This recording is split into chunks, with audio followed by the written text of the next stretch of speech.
مگر اللہ جس سے کام لینا چاہتا ہے کام لیا. اور مجھے اچھی طرح یاد ہے، میں بیٹھ کر لکھ رہا تھا یہاں پہ، میں والد صاحب سے سالار سے پوچھتا تھا یہ تعلیم ادارے آپ کیوں قائم کیے؟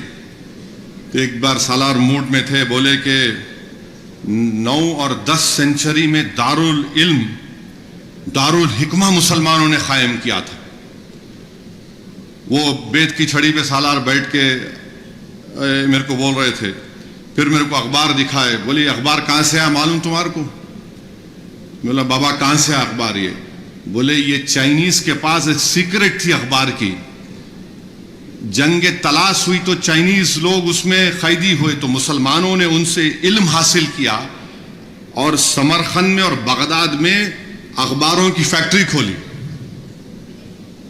یہ پھر اس کے بعد سالار نے کہا کہ علم، بولے تمہارے کو معلوم کتنے مرتبہ قرآن میں علم کا ذکر ہوا؟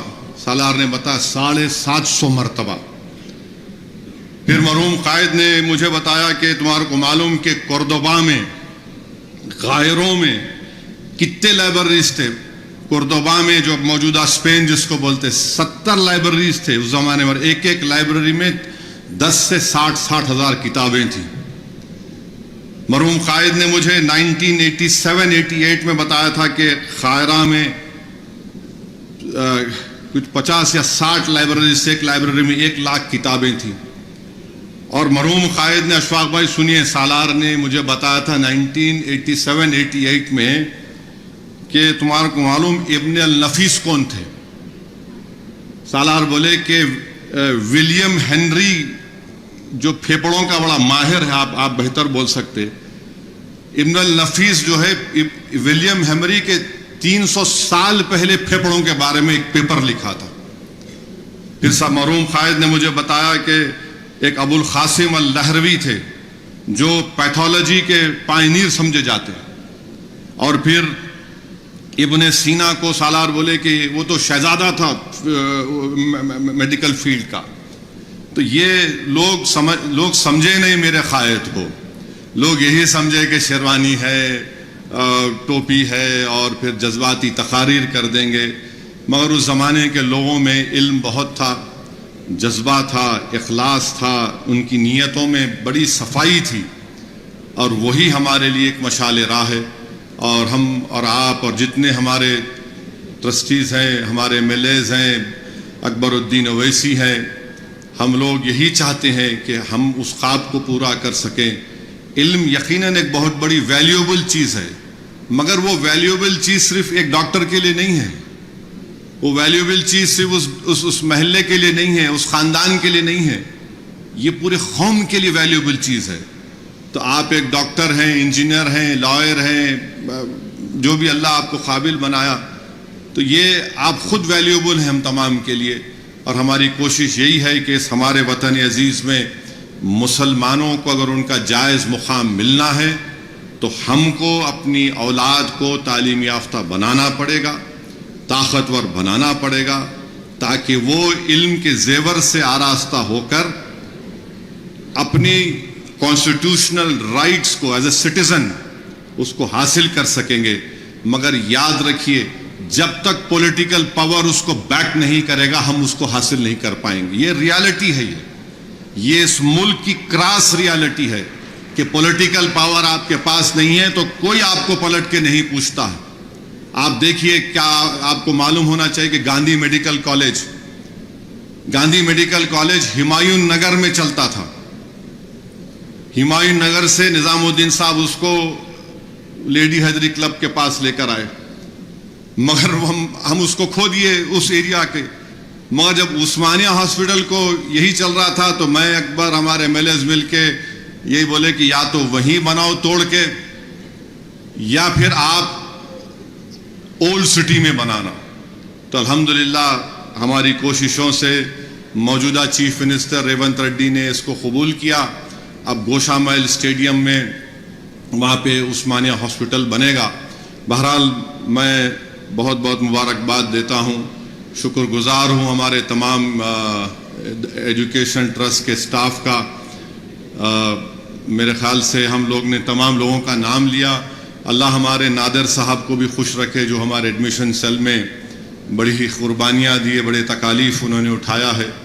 تو بہرحال یہ آسان سفر نہیں تھا، جیسا کہ ابھی پریزنٹیشن میں دکھایا گیا ہے کہ ایک راستہ ہے، the journey continues لکھا گیا. Yes, inshallah the journey will continue whether I remain or you, whether I remain or I don't remain. This journey has to continue.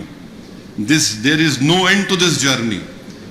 This journey will only end when the world ends. That is what it is. This is the reality. This is what has been taught to us. This is what we firmly believe, that for a community to rise up and to shake up the whole country, you have to have a political leadership and you have to have a strong educational background. Alhamdulillah 5000 doctor Deccan medical college سے doctor بن کے نکلے ہیں. تو یہ صرف مسلمانوں کے لیے نہیں، بھارت کی کامیابی ہے. اگر 5000 ڈاکٹر نہیں ہوتے تو آپ بتائیے کیا حال ہوتا. اور الحمدللہ یہ ڈاکٹرز نارتھ امریکہ میں بھی ہے، یورپ میں بھی ہے، گلف میں بھی ہے. اور ماشاءاللہ جب ان کی قربانیوں کی داستانیں ہم سنتے ہیں تو ایک قلبی سکون بھی ملتا ہے. ان کے لیے دعا کے لیے ہاتھ بھی اٹھتے ہیں کہ کوئی ڈیکن میڈیکل کالج کے ڈاکٹرز بنگلہ دیش میں جا کر وہ روہنگیا کیمپ میں کام کر رہے ہیں. کوئی مجھے بتایا گیا کہ کوئی غزہ میں بھی گئے، غزہ میں بھی جا کر وہ لوگ خاموشی سے کام کر کے آئے. میں معافی چاہتا ہوں، میں یہ بول رہا ہوں مگر مجھ سے کہا گیا تھا کہ آپ ذکر مت کریے، میں ان کا نام نہیں لینا چاہتا. وہ غزہ میں بھی گئے، وہاں پر بھی کام کیے، اور کام کیسا کیے کہ ان کی فیملی ان کو بول رہی واپس آ جاؤ. وہ وہاں پر بولے 8 دن کے لیے جا رہا ہوں، پھر اس کو بڑھاتے مہینہ 2 مہینہ روک وہاں پر ہے. بہرحال ایک جذبہ ہے اور آپ تمام کو مبارکباد، اور ہمارے اکبر الدین اویسی صاحب کو بھی مبارکباد، اور آپ تمام کو انشاءاللہ تعالی اللہ ہم سے یہ نیک کام لے رہا ہے اور انشاءاللہ تعالی یہ نیک کام آگے بڑھتا رہے گا. اور آپ جتنے ہمارے لوگ جو باہر ہیں، میری آپ سے ایک گزارش ہے کہ آپ دعا بھی کریے آپ کے اس کالج کے لیے. اور جس طریقے سے بھی آپ ڈیکن میڈیکل کالج کو مضبوط کرنا چاہتے ہیں، میں بحیثیت چیئرمین اپنے ٹرسٹیز کے موجودگی میں کہہ رہا ہوں کہ ہمارا دل کھلا ہے. ہمارا ایک ہی مقصد ہے کہ جب ہم اس زمین میں چلے جائیں گے، یہ اطمینان کے ساتھ ہم اس دنیا سے جائیں کہ ادارے پھل پھول رہے ہیں. تو آپ آئیے، یہ آپ کا ادارہ ہے، ہمارا نہیں ہے، کسی خاندان کا نہیں ہے. میں ڈس ایگری کرتا ہوں، جو اسی فیملی کا کچھ نہیں ہے. اللہ ہم سے کام لے رہا، ہم کام کر رہے ہیں. جب تک اخلاص رہے گا اللہ ہم سے کام لیتا رہے گا. اور یقیناً مجھے یقین ہے کہ انشاءاللہ ہم اخلاص کی بنیاد پر، ہمارے بزرگوں نے اس کام کو شروع کیا تھا، اخلاص کی بنیاد پر یہ کام چلتا رہے گا. اللہ کی ذات پر ہم نے توکل کیا، ہمارے دلوں میں رسول اللہ صلی اللہ علیہ وسلم سے محبت کوٹ کے بھری ہوئی ہے.